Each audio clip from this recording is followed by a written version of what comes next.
Nansen mo form aba asoye dem papa ene ye story ayensaka e wo fidiem ha say no ye papa ene ne ba abepie mu e wa ha say omode o masem abedan ohinini e wo Sompa TV anase Sompa FM so na mo famienu o mo akwakodi nsempone e ho result na ene abepie mu e wa ha say yensem ene be kọ na akwakohwe video no aba na ye ba na de bibia ato aso subscribe na like na fa comment so eba comment section as aha emergency Ghana TV eso yenko hwe video no ya ba na ya atwas oni boy bi nyam fiedu nai yo kasa usia no we ni sia no watafo ya ba be mani pabriu usia no we tafo na wafa be mada pacho debi na yede na usia no nko school na uko school pachai usia no kase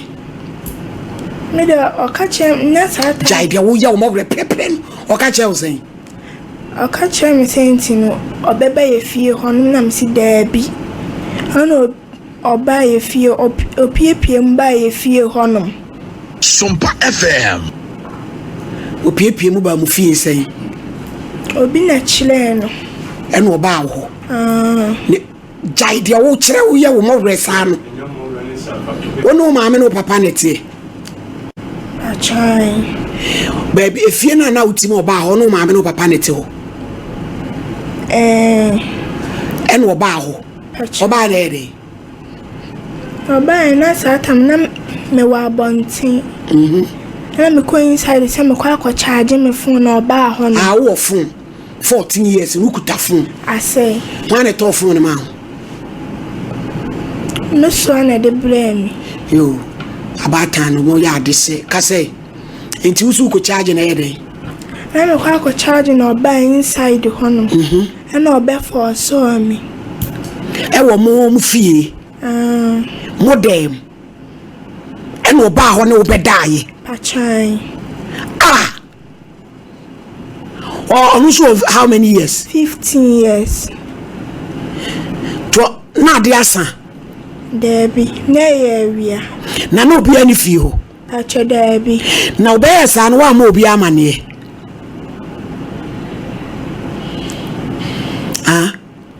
cho debi adenti no wa ma obi amane ene se wan for so me check akra na me ka kire papa se wo fie obi aba ho abe for so wo dem ene nada wan ka hwe acho debi one for so ne buga no aba ho na wa man ne wada because me ntire wo kana se abura etu onu da edi sense na obo papa mane ana papa hu se wonyema ansa na wo ka achai o papa hu se wonyema no wono adam empredodo sen mien na we ria na cheso abefo de to so mienu so no koda we eno de na eno de na dam bottom na motom na do oni dai efia oni dai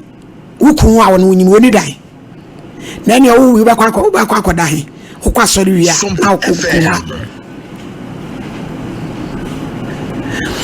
oba ma semu di aye me yabra e di asem kura na obusa na sama wo hwe ani muto atra wo ba yi wa watumi ni be ma na wakodada motom obi afo so sister wonya kola o eti bi wanu kasa na ewu de beboa wo da motom nu so for so eno de one for so eno no opushim opushi u say wo fra o sebra na so koi na de asa eno sebra na koi tu ko eno do ko da motom ho achai eno sa no ko dai achai yo adi na esi ene from maame yakọ maame mo hono onye mo ye no yakọ maame mo na yakọ ka kire o bla so be kasa ma oba na ebeboa na de oba na etie no etete ye hu asem no eni mu hu akiri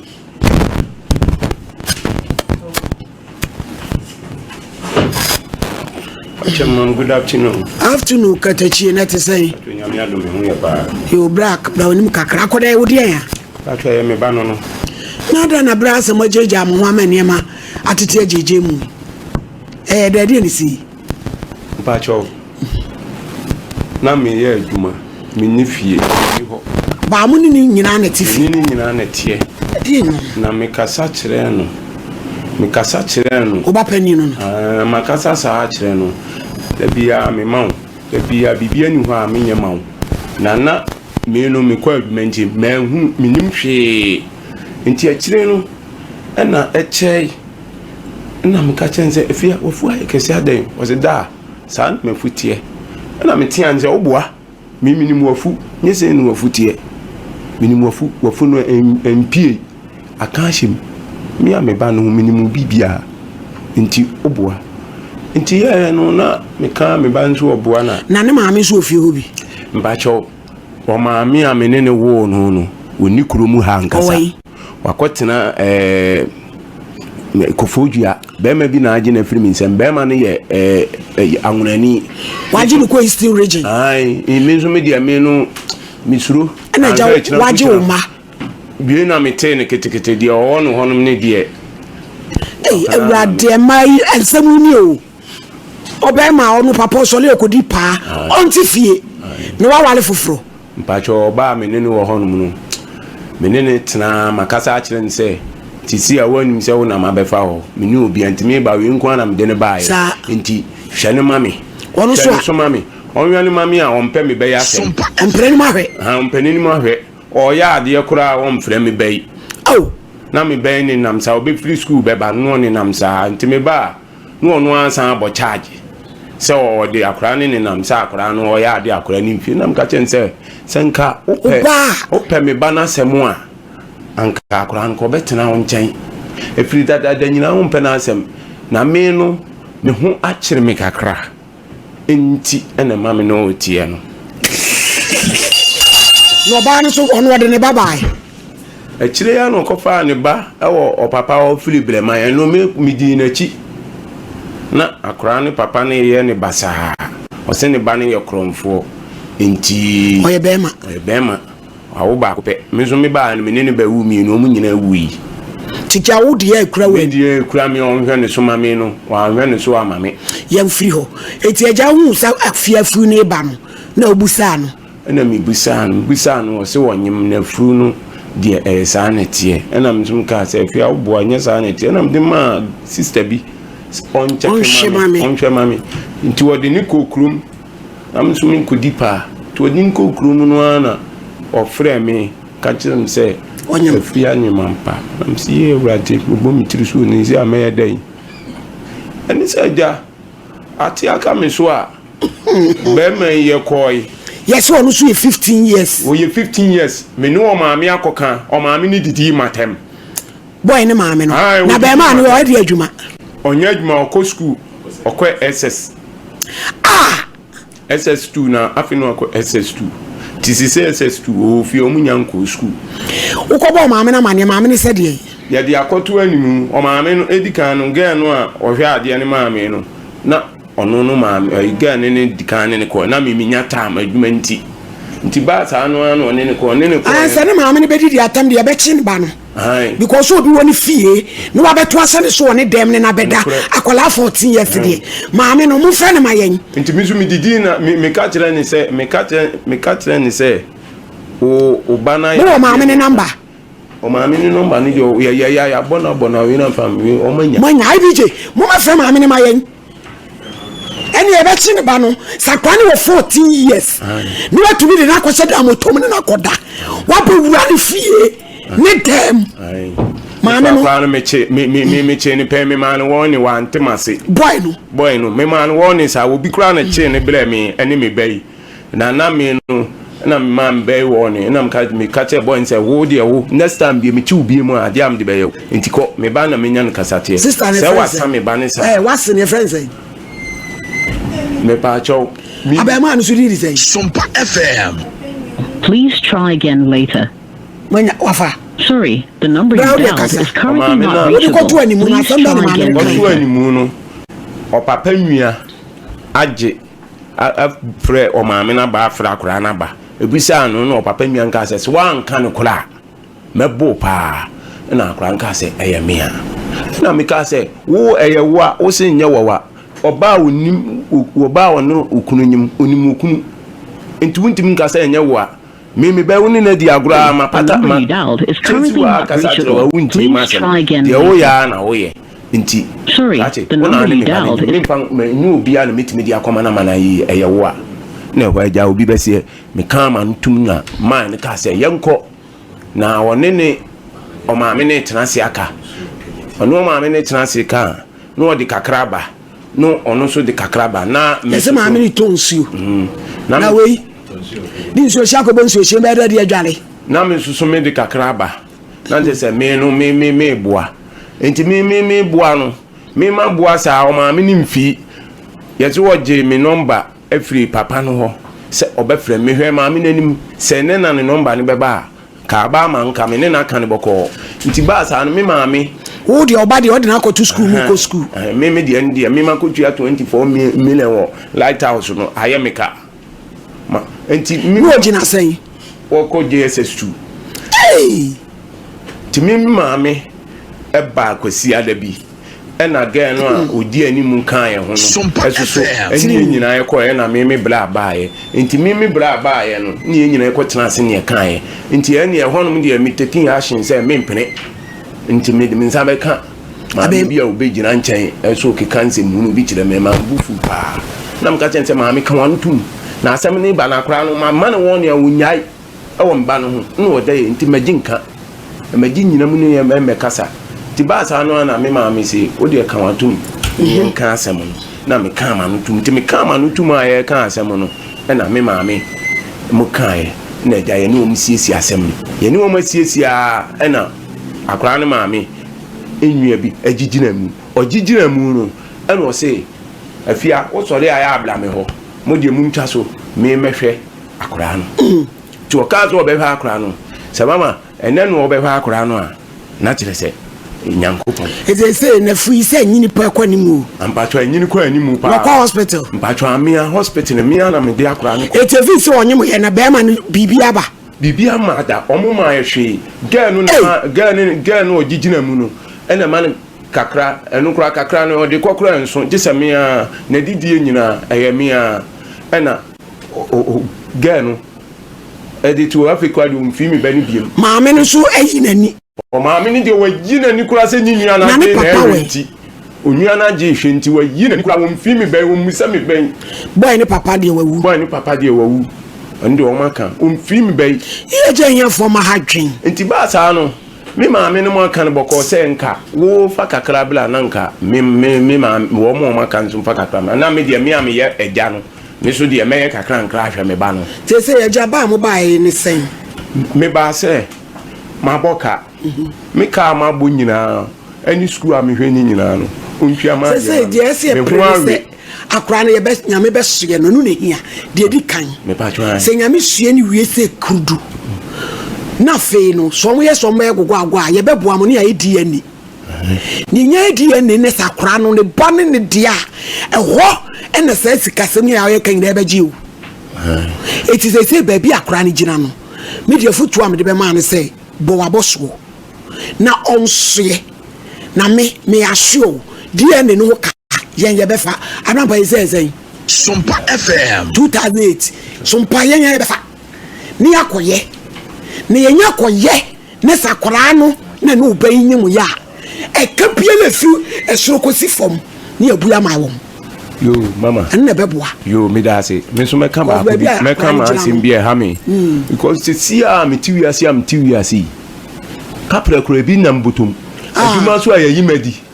ene ma ne ko na se hoy me ye security aduma yi na yayi madi enkrofo awo me ho am yayi madi ahono mo na hospital ono na me ye aduma o top care ona me ye security enko wo mo mbeto ma aduma mu no o ma wo me ho saa me yayi madi a sisi akora yi hono hospital ona ni na pemfo ani ni insurance ni nyina eda sisi yayi madi am tifi anopa meba misika aka mu nyina ye 10 cedi na me di bi fa aka ba na me di bi to ye kan sen say we Ejena black sweater edema enu na opemfo wadi bepem saa mere ya eti enwure mbo ya dan wadidi sa enu na me ka ho asem enu mere me ya dan medi because me miniska madwuma ne no ba na omo man me yire no kra no sese ba asa no wahwem de on ne ti o sesi a dem ni ti o sesi a o ka kire obi se ema nipa ne bo mama ne se me be nti enu wahwem o ko na owo anu aba o ma sisi so obe tena ho ama na busuafo ahwe ne me ba no obe wo na me ba no be wo na we na on say de nti ameka se mpani akato ba anyem a ye ntwe ne ho manso me ntwe manso eti ye mompa ye no onso ye ansa na bibi wo ho a ye tu ho anam yo mate